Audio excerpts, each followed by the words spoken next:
Hello and welcome back to OT, the podcast. We're here to talk about watches, time, how to spend it. I'm Andy Green.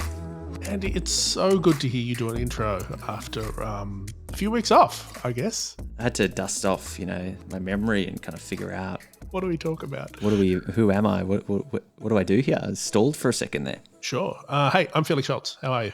I'm good, Felix. I'm very good. We got a bunch of stuff happening today. You're a couple of weeks out from Watches of Wonders. We have a guest. Coming on. We do. We're chatting to the charming and eloquent and highly educated Rebecca Struthers, one half of Struthers Watch Company, and the author of a book with the name of which I forget at the moment, but we will definitely link it up in the show notes. Why are you laughing? Do you want a second shot at that, or are we just gonna? No, we'll just link it up. Look, this, dear listener, is a glimpse behind the curtain. We do not always record these interview introductions and the interviews at the same time. There's a little bit of post-production involved. And we spoke to Rebecca last week. We did a couple. Well, it was a churn that week. Hands of Time is the book. And to be honest, as I was messaging you earlier today, Andy, I'm a little frazzled. I did a lot say going on. I said you're 90 minutes away from a migraine. The pace right? Look, I've fun and true fact. I've recently restocked up on my migraine medicine, which is telling. Sign of the times. Well, the book is called Hands of Time: A Watchmaker's History.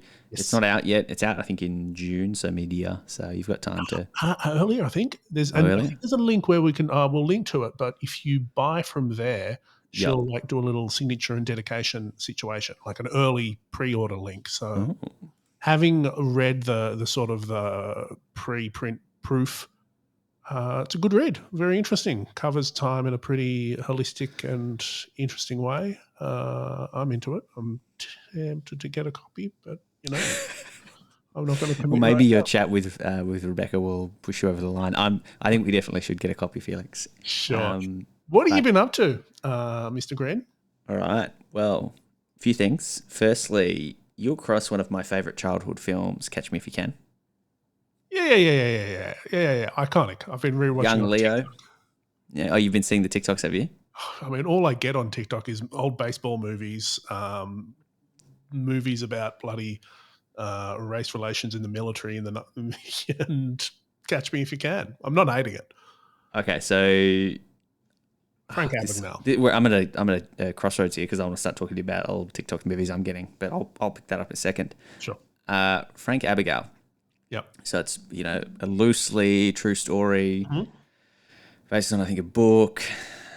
And a real person. And he's a real person. Yeah. What if I told you it was a double fraud? He actually didn't do all these things. In fact, he didn't come close to what's depicted in the film. Was he telling tall tales? Apparently, he was. It turns out there was a few, because it happened during like the 70s and 80s when there was obviously no internet and there was no kind of fact checking available. Right. But apparently he was in jail for kind of wire fraud or forging checks, but it was like to $2,000 worth, not the millions and millions that they kind of portray, and certainly not. I think it was like 17,000 checks that they said he kind of had cashed in, and all the sort of jet setting and the stuff. There was like a little bit of that. There was a sprinkling, but they kind of worked out he was actually in jail for 5 years during the period where he was meant to be most active. So a few people are sort of fact-checking him and doing their best and sort of realising... Is this a case of he didn't let the truth get in the way of a good story, a la Australia's own favourite criminal, Chopper Read? Yeah. Oh, I think Chopper was more of a criminal. I think... Yes. I mean, check fraud and murder are different. Yeah, I think Chopper's got a little bit more under his belt, but apparently it's all a lie, and he sort of built this whole career off this book and these embellishments.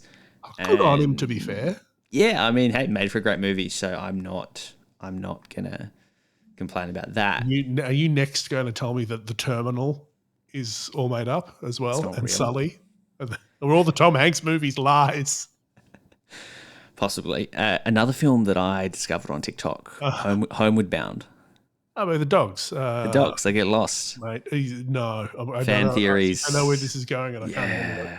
Yeah, fan theories. So that's the beautiful age of TikTok. But no, in our Discord, Felix, there's a bit of a fiery chat this week. What are you talking about? Which fiery chat? A watch brand that's has two name initial, starts with N, and the second word starts with G. Nevada Grenshaw. Oh, okay. Yeah, I thought we were talking about The Rock as the next Tag Heuer ambassador. I mean, I think that's pretty obvious at this point. Nothing fiery about that except his fits. Yeah, we can all smell what the deal that LVMH is cooking. So, Nevada Grenshaw. Sure. Did a collab with Fratello. Yep. Pushed a few people over the edge in our Discord. Yes, I remember now. Yes. Yeah. The case profile and dial design and the specific spacing of the subdials were not pleasing to some certain esteemed members of our online community. Yeah, to me, it wasn't the design that I found bothersome. I feel like Nevada's just sort of come back really out of nowhere over the last few years, but only with collaborations. I mean, it's an effective marketing. If you don't want to spend a lot of money on marketing, do it as a profit share model where you make a watch together and you split the profits. Yeah, I mean, it is a good way to market a time-honored tradition. Yeah, I didn't think the watches were particularly bad. I thought they were okay, but I just sort of found I don't like when a brand only does collaborations. Yeah, I mean, it is a dangerous strategy, I think. You got to stand on your own 2 feet a little bit. They do have models. Tiffany have discovered, Yeah, exactly. Anyway, so join our Discord if you want to catch up on that chat. What have you been up to, Felix? Well, I mean, I'm going to have to sort of be completely honest here. My computer's lost Bluetooth connection, so I don't know how I'm going to, turn off or stop recording this interview at some point. But aside from that, I finally watched Weird. Okay. The Weird Al Yankovic completely true biopic. Completely true. Starring Daniel Radcliffe, right? Oh, Daniel Radcliffe is incredible. I was talking about this. What he's been able to do by being a relatively young actor that has cemented his reputation and his bank balance by the age of 20. He can now do whatever he wants. Even earlier, he was sorted after like movie 3, but yeah, he can yeah, like he's out of that franchise. He's made his bank for life. He can take risks, and normally it's a sort of path you'd see actors go. They have to do it for 20, 30 years or whatever, and then they start getting weird, or they do one weird movie every so often. But if you look at they get a really big tax bill. He's unhinged, and I love it. Like Swiss Army Knife, even that one he did with I'm going to say Sandra Bullock. Sandra Bullock and the guy that was in Magic Mike, sort of like this adventure movie. He was unhinged in that, and he's completely nuts. It's so over the top. Like there's this constant reference to, like, one of the great things about it is Madonna is, no spoilers, the villain story, but not in like Madonna's kind of a manipulative way. She ends up, this is a spoiler, she ends up taking Pablo Escobar's drug empire over. Right, Madonna as herself, or Madonna does it. That's how'd she go? She does a good job. Yeah. She ends up with an eye patch and a scar, and tries to exact revenge on Weird Al Yankovic, who made her famous and broke her heart.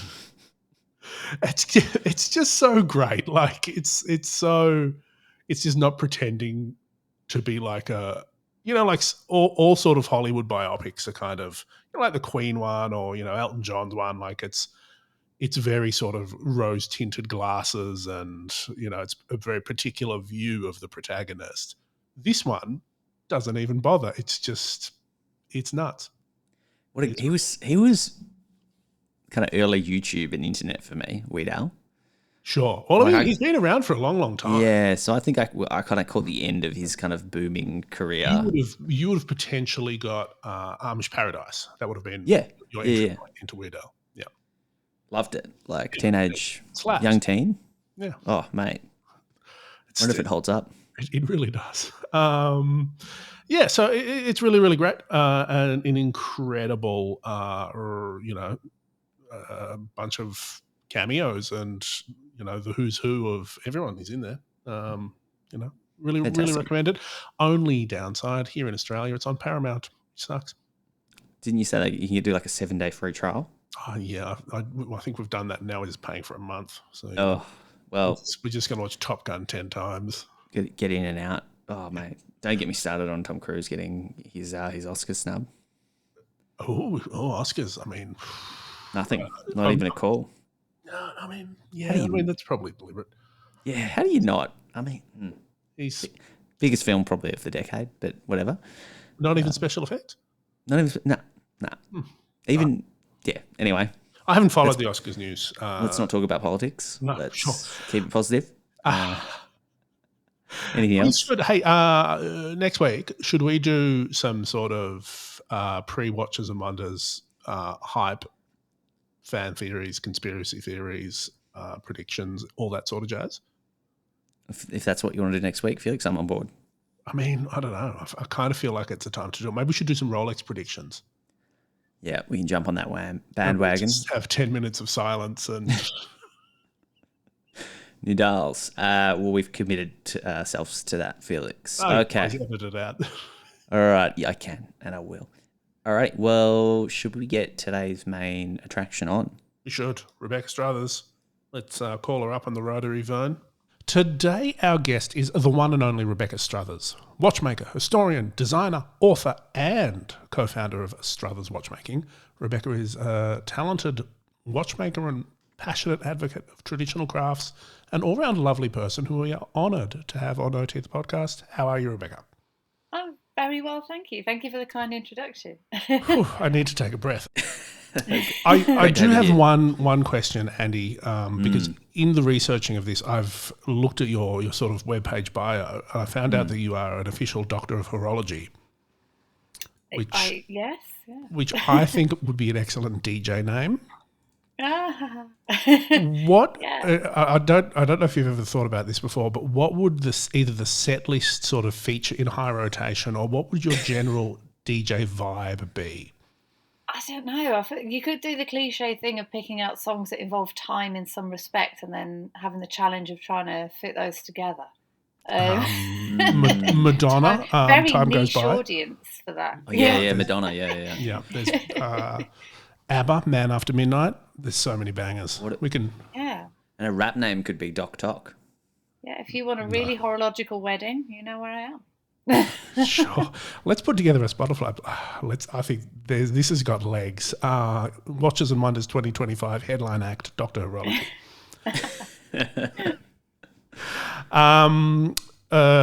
To take it a little bit more seriously, your book, Hands of Time, the story of horology in 7 watches. Can you tell us about it? When is it coming out, and why are you writing it? Why did you write it? Yeah, so it's out the 27th of April, and it's my history of time told through watches. So this is very much from my perspective as a watchmaker, kind of taking you to the bench and through my hands and eyes to look inside some of these incredible little machines that have followed us through our daily lives and what they can tell about us. So yeah, I mean, you can read everything from social and religious, political upheaval across Europe to our own cultural changes and the change in our relationship with time. You can read all of that through watches. So this is kind of me. Yeah. I'm kind of calling it my ode to watchmaking because I love what I do so much, and it's just a pleasure to share it with other people, really. So that's the gist of what the book is about. It goes about 40,000 years in time to present, with a bit of a kind of reflection on where we might go in the future. I love writing. I think that's in part where the PhD came from as well. It's a real pleasure. I think because my background is a restorer as well, and restoration involves a lot of research and history. So the two slot together surprisingly easily. So if you like writing as well as being a restorer, it's quite a natural progression, I think. Before we get further in the book, I kind of want to know a little bit more about yourself. Felix mentioned you're a historian, you're a watchmaker. You obviously there's restoration of watches, but also you kind of make watches under your own brand. How did you get started with the watches? Like, where did it start for you? A lot of it was accidental, if I'm honest. So I'm a high school dropout. I was ended up doing really sciencey A levels, so higher exams, and I love science and I loved art, but I just didn't it didn't gel. Nothing gelled with me at school, and I really struggled. So I dropped out and ran away to art school and started studying jewelry and silversmithing. And it just happened that they taught watchmaking at the same university. So that's how I found it, completely by accident. Do they still teach watchmaking there? They do, but not the same course. So Yeah. yeah, unfortunately, I think all of the courses that I took no longer exist in the form that I took them in, which is Sure. a bit of a shame. I think that's a question I'm always interested in, because it seems to be there's like less and less independent formal training for watchmakers around. Like it seems like you have to sort of spend the big bucks to head over to Switzerland, or get an apprenticeship with one of the big firms if you're, there aren't that many sort of avenues into it outside of it. But I don't know, it could be very different in other parts of the world. I've had a bit of a skim through the book, because you were kind enough to send me sort of a digital version of it. This is actually a question for Andy, a sort of a pop quiz, if you will.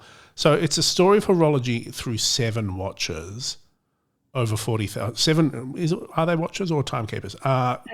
Could you guess, Andy, some of the timekeepers in question? This is almost as like being on the spot as much as you put Rebecca on the spot with the DJ question, but I'm going to have a crack. Well, they're not actually 7 watches anymore. I'm not sure that. But where did I get that? Oh my gosh! I think I got that off an original version. So that's the first proposal I went to and sold the book with was 7 watches. But when I started writing it, it just quickly became apparent that was too restrictive. Yeesh! I think you need to update your website copy just quietly. Is it on my website? Thank you. It's not. I was going to say it's not the title of the book. It shouldn't be online. But hypothetically, if there was, let me pick the 7 you started with then. If you're going to pick on contemporary classics to use, I would think like George Daniels. There's going to be a Rolex in there. There's going to be an Audemars in there. Where else would we go? You're thinking too specific. Too specific? Yeah, I'm not. I'm going to say like Swatch watch, smartwatch. Okay. Some sort of the first industrialized pocket watch or something. I don't know. Atmospheric. Oh yeah, pocket watch, first wristwatch. Harrison, he's got to be in there. Oh, Mr. Harrison, yeah. Anyway, this seems like we've rapidly gone off topic, given that this is not even the book that you've written anymore. Well, a lot of these people are already in there, so it actually goes back and starts with bone carvings. Bone carvings? The first evidence that we have of humans trying to keep time, keeping calendars, are actually bone carvings. And then, it goes through right the way up to sundials and clepsydra, through to the first mechanical timekeepers. So first you get kind of hybrid mechanical and water clocks, things like that. So something powered by water but mechanically operated, until you get to full mechanical clocks, which appear in Europe. And then they get shrunk down and down and down into tiny little watches. So that's kind of 40,000 years it takes us to go from a bone carving to a watch. Wow. And then 500 years to go from the very first iron watch that ran for a few hours and needed a sundial to reset it. It was so inaccurate to atomic time. And then 20 years to get to Hublot. I want to ask you, so I can imagine taking this historic perspective and, using your scholastic approach and I guess like frame of mind, that you got pretty philosophical with the concept of time itself. Did you ever have any kind of crisis as you were going through this and trying to figure it out?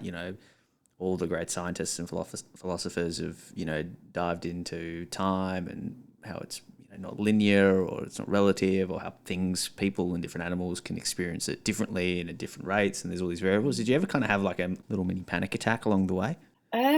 Not about time itself, about how to put this book together, yes. It's it was an incredibly complicated book to put together because it incorporates the craft and the making and me as a maker, so there's a bit of kind of biographical stuff in there, with the history, with the technology, and so it was a very it's a huge subject to try and find a clean line through. So that caused a few crisis points.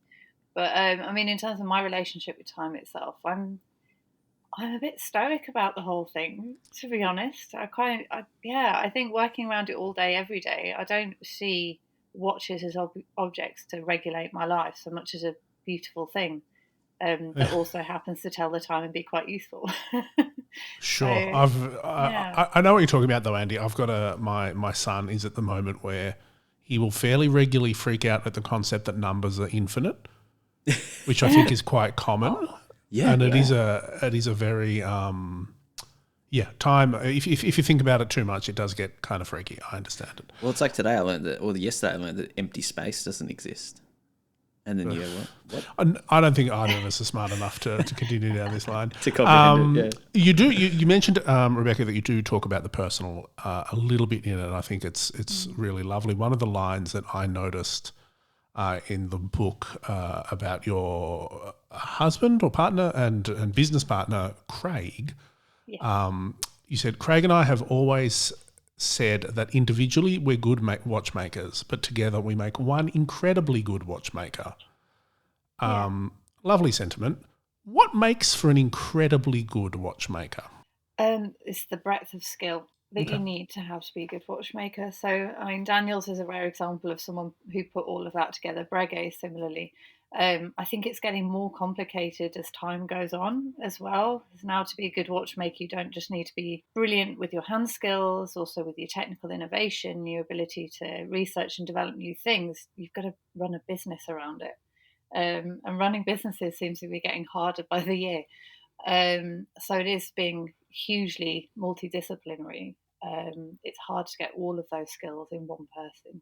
And I think that maybe that's a nice point to bring in Struthers Watchmaking or watchmakers, where you said you sort of came into it by accident.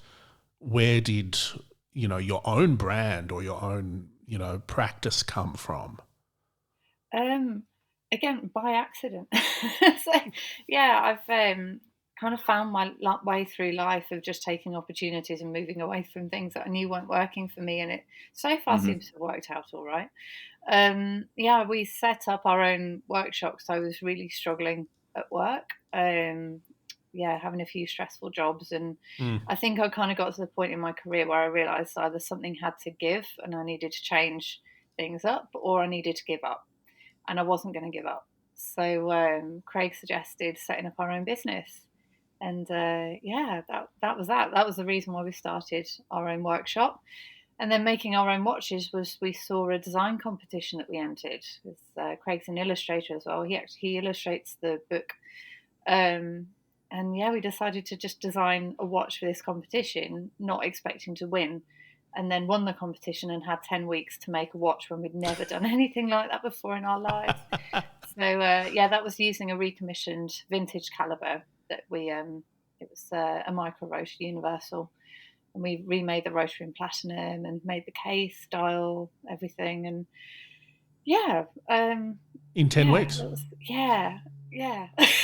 Was it that situation of you sort of... I find it fascinating. Like you hear at Basel World or the fairs, it's like, oh yes, I just finished the prototype. The morning before. Was it that sort of situation? Oh yeah, absolutely. We've had a few of those situations. Yeah, so this was. We just assumed when we entered this and we won. First we panicked and then we thought, oh no, it's okay. We'll just find people to help us make the case and help us make the dial, and it'll be fine. And then realised that no one in the UK really does stuff like that. So we were on our own, and it was a real sort of baptism of fire. But it meant that we had to teach ourselves these sort of skills like case making very, very quickly, and that we could, we applied in the future. But it was literally like we turned up at the event. I still look at photos of that event. They had the watches were modelled by models. So I've got my little cat's trying to get involved now and keeps falling off the radiator because she's stuck in her home. So they had like these really beautiful models wandering around wearing our watches, and I'm just this sweaty mess, looking absolutely knackered. We'd literally finished the watch, got on the train down to London, this exhibition, and we just looked drained and shell-shocked and pale. Like, I can't believe we made it. And we came away from it just like, never again. That's the last time we ever try anything like that. Never again. And that lasted about a week, and we decided to do it again. And was this the first time you'd worked together, or had you sort of worked together in the past? Oh, we studied at uni together, so that's how we met. Craig was actually one of the students who spotted some of my jewellery making work and suggested I have a look at the watchmaking workshop. So okay, yeah, we'd known each other for a long time, but we didn't kind of get together as a couple till a few years after uni. And I don't know, it felt really natural. We work really well together. We've got opposite skill sets, which really helps. And so you've gone out and you kind of create your own timepieces as well under the brand. I'm seeing a couple on the website, but can you tell us sort of what you actually kind of produce and sell, and the price point and sort of what the offering is? Yeah, sure. So we started off offering far too much. So we did completely bespoke pieces, which were sort of a one-off, worldwide unique. We just design a watch to your requirements and make that. And we quickly realised that although that was great for kind of attracting attention, a bit of press for what we're doing, you can never make back your R&D on that. It's a huge loss maker. Great for publicity, but not great for running a business. So we pitched to a client whether or not they'd be happy for us to make more of the watch we were designing for them. And they agreed. And that became the beginning of our tailor-made range, which started with the Kingsley, named after Mr. Kingsley. He kindly agreed for us to make more of his watch. And that's ended up being a really successful way for us to do things. We have 3 in that range: a little octagonal, smaller sort of ladies size watch, 20mm watch called the Kelso after Mrs. Kelso, and the Carter, a pocket watch after Mr. Carter. And we can make that in a huge range of different design styles, dial options. I mean, it's still bespoke, really, but it's based around a blueprint we've already got put down. So yeah, right. That really helps. And then through that, we kind of got to the point that we realised we'd made enough parts for other people's watches that we'd basically made a whole watch just for other things. And we thought, you know what, it's about time as watchmakers we make our own watch from scratch.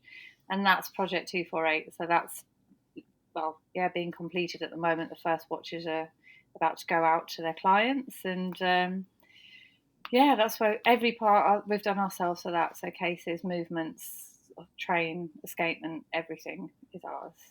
But we've stopped doing the bespoke in the meantime, though, because it's just...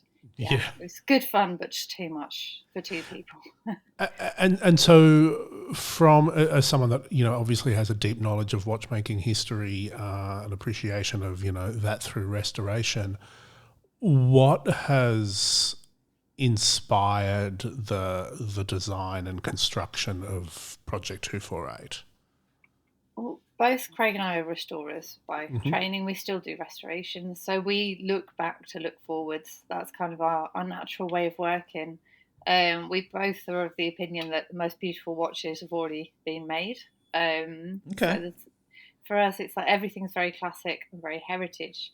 For 248, we decided to look back to our favourite era of watchmaking, which was, one of our favourite. I say our favourite, we have several favourites, but one of them is the point that the English industry died out, if we're honest, in the late 19th century.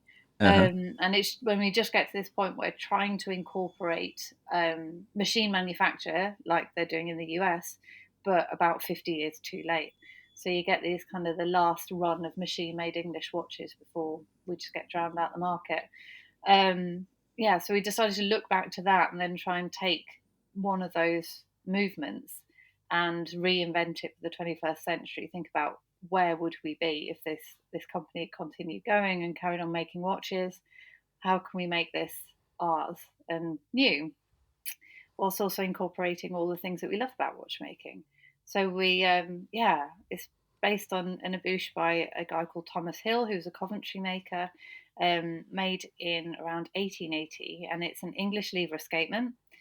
So that hasn't been commercially produced in probably over a century. We've brought that back, which has been really good fun. But we've incorporated like German silver plates because we love South German watchmaking. We've got a Breguet parachute shock setting on it, as in a functioning original. Yep. We had an original sort of turn of the 19th century parachute that we used as a template to reference. The balance is Daniel's style, based on his watchmaking book, of course. And rocking bar keyless work. So, yeah, it's a bit of a hybrid. I find this fascinating, and I really love that your tailor-made program takes the names of the original clients, that commissioned the piece, which leads me to wonder who are the sort of typical, or what are the common features of someone that buys one of your watches? Is it their first watch? Is it their 50th, or does it really vary? It really varies. I think that's one of the things I love about our clients. We work for really interesting people. We're really lucky in that respect. Some of them are watch collectors and have a few, but quite a few of them actually are more just collectors of art and design generally. And it might be kind of they're choosing between our watch and a classic car, or a painting, or a sculpture, or something. It's really diverse. Then, I mean, we've got at least one collector I know collects British watches, so a bit of both, which I like. Yeah, it's interesting. Can we talk about the packaging, or the presentation case, as you call it? Yeah. So the box that our watches go in. Yeah. Is that So we work with Method Studio, who are a cabinet maker in Linlithgow in Scotland. I think that's underselling them a little bit. What the cabinet makers? Yeah, I mean that sort of sounds like they make furniture. No, that's a joiner. Cabinet makers high end. Oh gosh! Oh my god! Never call them a joiner. So they're I mean, they're absolutely incredible. They make works of art, and we're honoured that they work with us too. They've made pieces for Vacheron as well as a lot of kind of luxury houses. So, they do some really beautiful stuff. But they make all our boxes. And one thing that we were talking about off, before we started recording, we were introduced to you by our good friend Lewis at Anordain, who it sounds like you've done some sort of work together. Can you tell us a little bit about that and what your sort of take on, knowledge and skill sharing in the small English watchmaking scene is like at the moment? Yeah, with pleasure. I mean, I suppose looking back, being restorers, I think there ended up being this bit of a myth in British watchmaking. We call it the Daniels effect, that watches are traditionally made by one person, and a watchmaker is traditionally one person doing every part of the watch from scratch by themselves. And that just isn't the case. That isn't how watches used to be made. That was just one person's take, doing something incredibly well, making some beautiful pieces, but it's not the way it used to be. It used to be collectives of artisans working together, each doing their own thing to the best of their ability.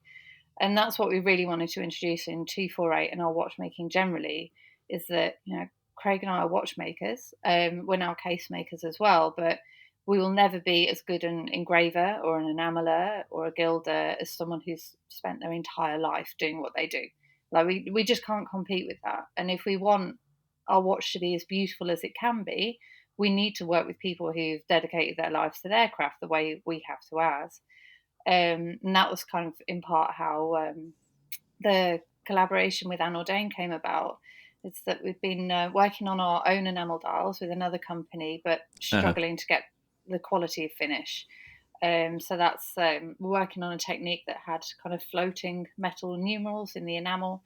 We do, dials are very flat, obviously, and a very large space for enamel. So if you're making something normally like cufflinks or earrings, they're tiny. So if they're not perfectly flat, you can't tell. Whereas obviously a watch dial, you just takes no prisoners. Getting that quality is a real skill. And I think it was Lewis spotted us and what we were doing and got in touch.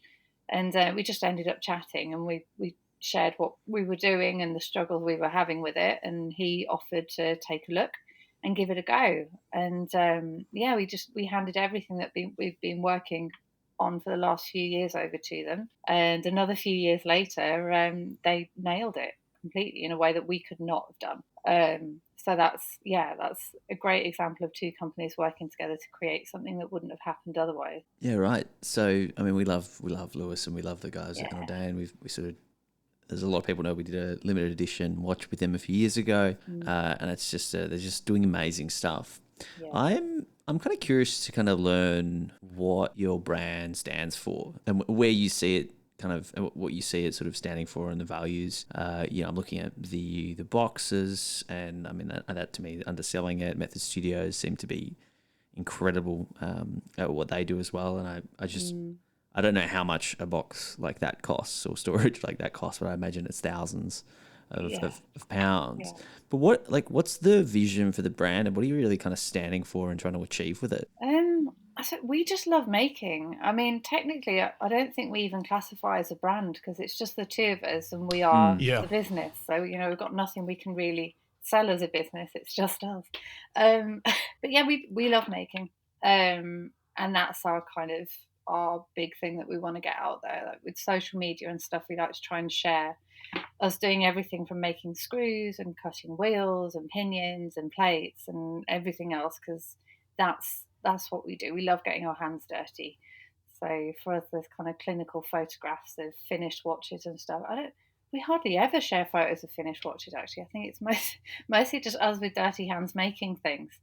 Maybe that should be like our strap line. Dirty hands making things. Keeping the craft alive, I suppose. We know there's a lot faster and more efficient ways of making watches than the way we do it, but we love doing it the way we do it. And we're just hugely fortunate that there are enough clients out there who are interested and able to support us in doing that. And by supporting us in doing that, they're also supporting other artisans like the engravers and stonecutters and enamelers that I mentioned. It's kind of, they're supporting that kind of creative circle of artisans in the way that used to be done in kind of centuries gone by. Yeah, gotcha. Do you see yourself, so right now you're kind of refurbishing and redecorating kind of vintage and historic movements. Do you see yourself kind of taking that one step further to kind of your own movement tech? Yeah, that's Project 248. So that's completely ours. Yeah. How's that going? Is that done? They're going out. The first ones are going out at the moment. So we made a batch of 5. Okay. It's a 6-year project coming to completion now. That we thought economies of scale, it'd be easy to make 5. At the same time, just completely, it was so green. Thinking, that would work. And obviously, when you're hand making something, there is no such thing as economies of scale. You're just hand making 5. They're hand making 1, so everything takes longer. So we won't be making that mistake again. Once these first 5 are out, we're going to be making 1 every year, 18 months, and that allows us ourselves. And then we're selling 10 build slots for that, and the plan is after that we'll be in a position to stop making to order and be able to just make the watches that we want to make and sell them when we're done. So am I understanding that correct? You've got an 18-month production window for one movement? Yeah, they're about 12 to 18 months, depending on what the client wants. Dang. Why does it take so long? We're hand making it. It takes a long time to hand make a watch. What happens when you don't ship it off to Switzerland, Andy? No, because I mean, look, you hear this with watchmaking, and you hear all, like most brands, they say, it takes 2 years or 7 years or 5 years, and like obviously, it's who better to ask than a 2-person watchmaking business that actually sits there making it, right? Like, how quickly could you make it, I guess, is the real question, because obviously you have to go out, you've got other projects, you're managing a business, you're doing all sorts of stuff, but like, what sort of hours go into a movement like that to kind of help? I guess that's understand? the question. That's the real question I'm asking. We've never counted hours. We just do really long weeks and don't go on holiday. You read a book on time. I don't know. I mean, it completely depends on the watch that you're making too. It depends on the complications, if you have any complications in it, if it's just time only. If you're trying to achieve anything like ultra slim movements, things like that, that's all going to take longer. And then it depends on whether or not you're counting your R&D. So to get to the point of, from us coming up with the idea of 248 to being able to make a 248 in 12 to 18 months will have taken us probably 7-8 years before at that point. So yeah, it's that getting the design down, testing it, making it, that R&D, that's what takes a long time. And then hopefully you get your blueprint down and you can just continue making them. Right, but it's still a massive time commitment. So do you think there's like a happy medium where you can kind of like a place you can land between the two, or you just think this is the future and it's just going to be, it takes however long it takes, we sell build spots and we kind of just go with that model? Yeah, I think, well, we already know we could start making a lot more if we just outsource things and use CNC, but we don't enjoy doing that. There's nothing wrong with that. It's just that's not what Craig and I like doing. So when you buy a watch from us and it's signed C&R Struthers on the dial, that literally means that C&R Struthers have made everything inside this watch for you. And that's quite important to us to maintain that you're buying a watch from the watchmakers who've made your watch. But yeah, I mean, like I said, we could do it, but we wouldn't. Yeah, and it wouldn't have the same appeal. I mean, it's a completely different offering. Was it as much like, where did the expectations versus reality, when did that kind of kick in that you've like, this is a much bigger project than maybe, you kind of thought? Like, at what point into making these movements? Expectation versus reality has been kicking us since we started the business. It's constantly a learning and growing experience, isn't it? In terms of 248, we had this we thought, we'll finish them all in a couple of years and then we'll be able to make another 5 and we'll do them in sets of 5. And I think it probably took about 6 to 12 months in. We were like, okay, what have we done?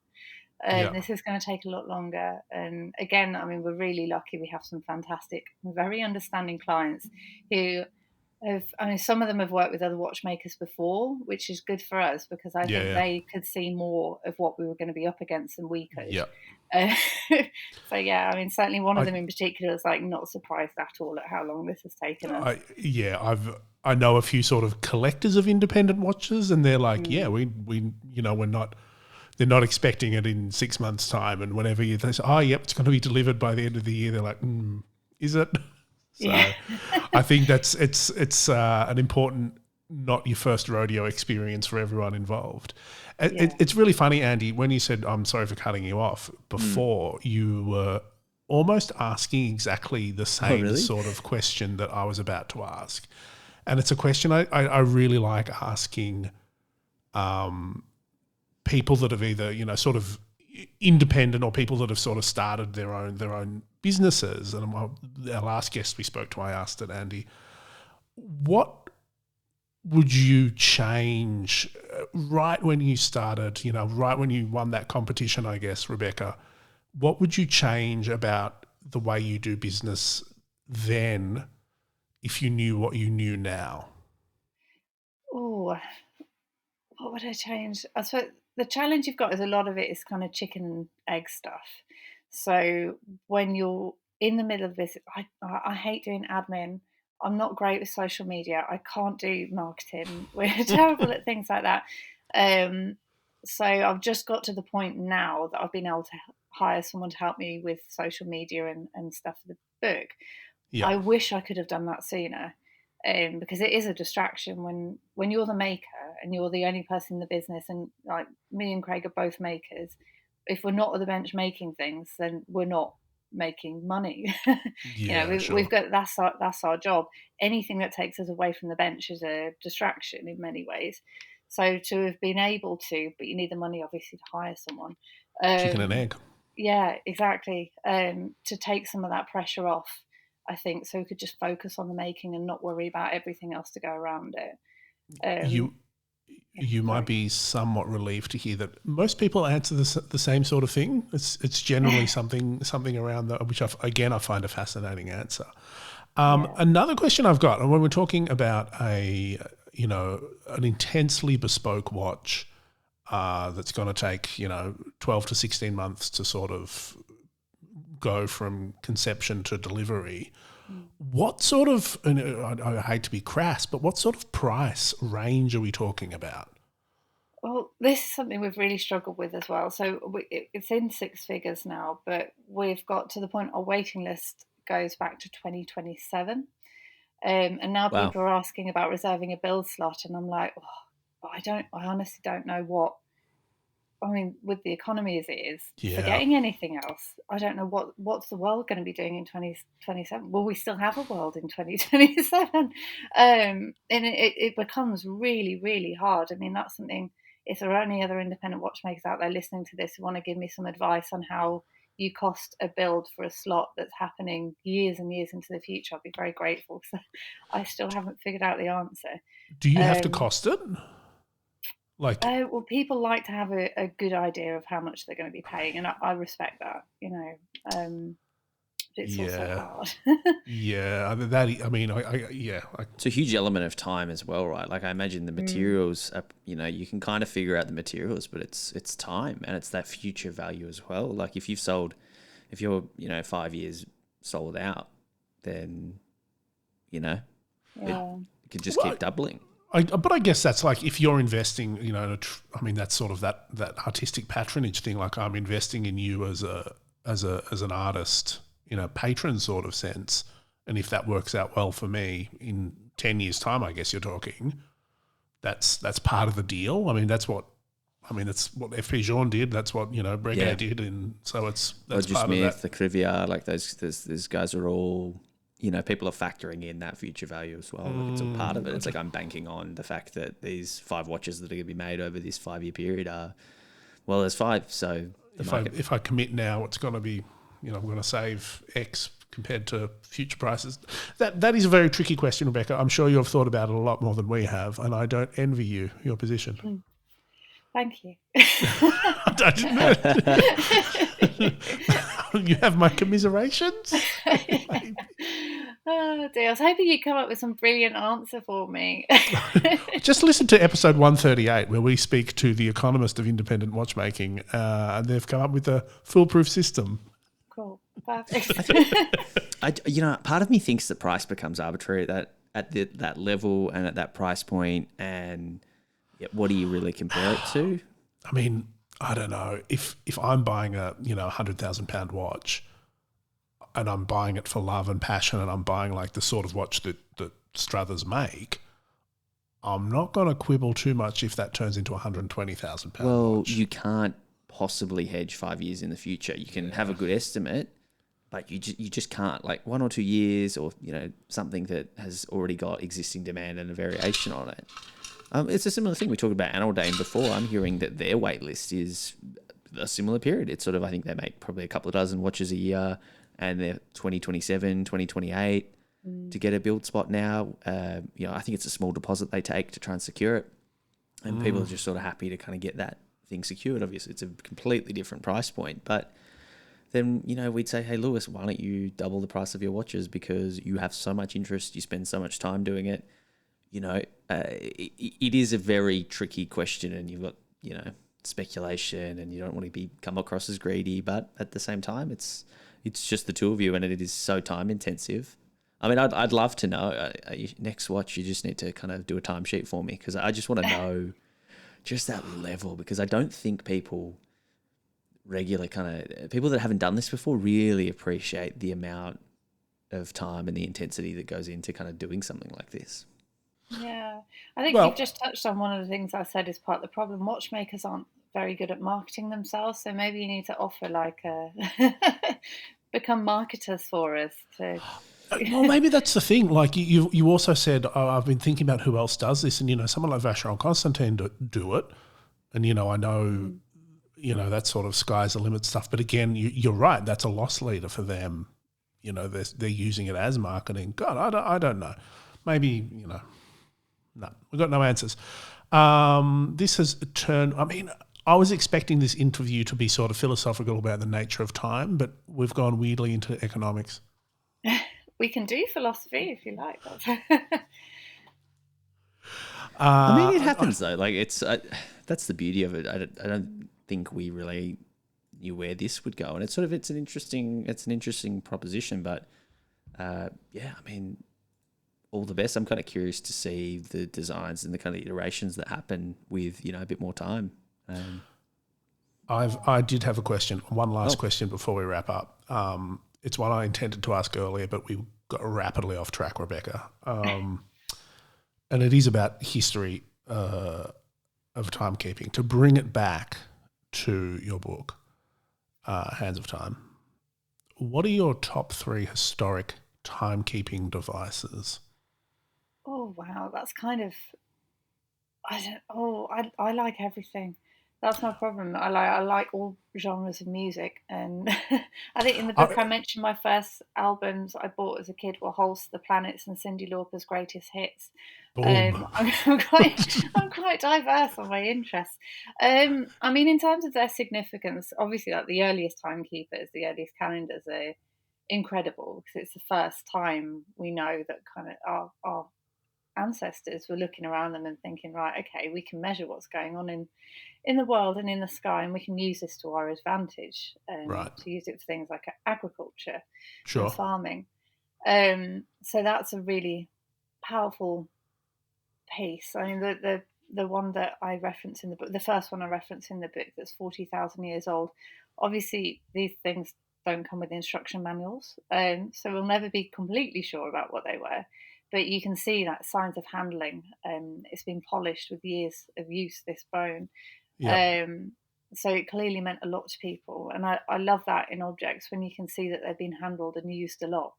It takes you back to what it might have been like and the people who use it and how much it meant to them. You can kind of paint a picture in your mind around the object. And that's one of the things I really love about watches, and why I never wanted to be a clockmaker is because I love the way that watches follow us on our daily lives, and we have this level of personal interaction with them. For me, that means they can tell us a lot more about who we are. So I suppose, that was one of them. Very eloquent. I've got my Dutch forgeries is an obsession of mine. A guy called John Wilter, who was a fictitious maker. He's the star of one of my chapters. So that was the early non-standardized mass production of watches. Yep. And that was the moment that watches started to come down in value from being immensely expensive things that only the wealthiest in society could afford to being a more affordable accessory. Yep. Oh God, now I've only got one left. It's not easy. Choose wisely. No. I'd be between something like the perfection of standardized production, like dollar watches, or, I mean, my favorite watch to this day is Casio, which surprises most people. Interesting. Fine watchmaker. I love Casio. Yeah, Casio's cool. Yeah, I'm obsessed with them. This episode is sponsored by G-Shock. We are very big fans of Casio. What's your favorite Casio? Oh my goodness. Well, I'm big on the heritage range, but I do like my G-Shocks too. I've got a few limited edition G-Shocks. I mean, my first memory of a watch as a kid was a Baby G. Cool. Yeah, so they're great. I think it's when you spend all day every day trying to find complicated mechanisms to work, having a watch of your own that just works and you never need to worry about, it's just really reassuring. You just do not need. I agree. There's just something so nice about just putting it on your wrist and dishes and garage and just not stressing. You don't have to worry about it. Doesn't matter if I scratch it or knock it or anything. It's fine. It only costs like 30, 40 quid. and if you bump into a respected watchmaker, they're gonna give you kudos and appreciate it as well. Yeah, exactly. I think maybe. We love G-Shock, but what I would love to learn or know or hear from you, Rebecca, is something we do at the end of every episode, every interview with a guest. We ask them for a recommendation. It could be something, it can be anything, but it's something that you've been enjoying that you think the people listening right now would also enjoy. So a podcast, a book, not your own, maybe some music, any suggestion, not watch related. Please give us something to go and check out. Not watch related. Not watch related. Not watch related. It's too easy. Just something you've been enjoying. Rebecca's been enjoying. That's That's a very good question. What do I enjoy outside of watchmaking now? That's what is there outside of watchmaking? Rescue a cat? Now? I don't know. We're getting existential rescuing again. Cats. Everyone go out and rescue a cat. Actually, I've got a strange one for people. Rescuing mice. We have 2 rescue the mice. cats, for the rescue cats, or no, definitely not for the rescue cats. Okay. So yeah, we adopt a lot of animals. Rescuing is kind of our thing. We rescue our watches.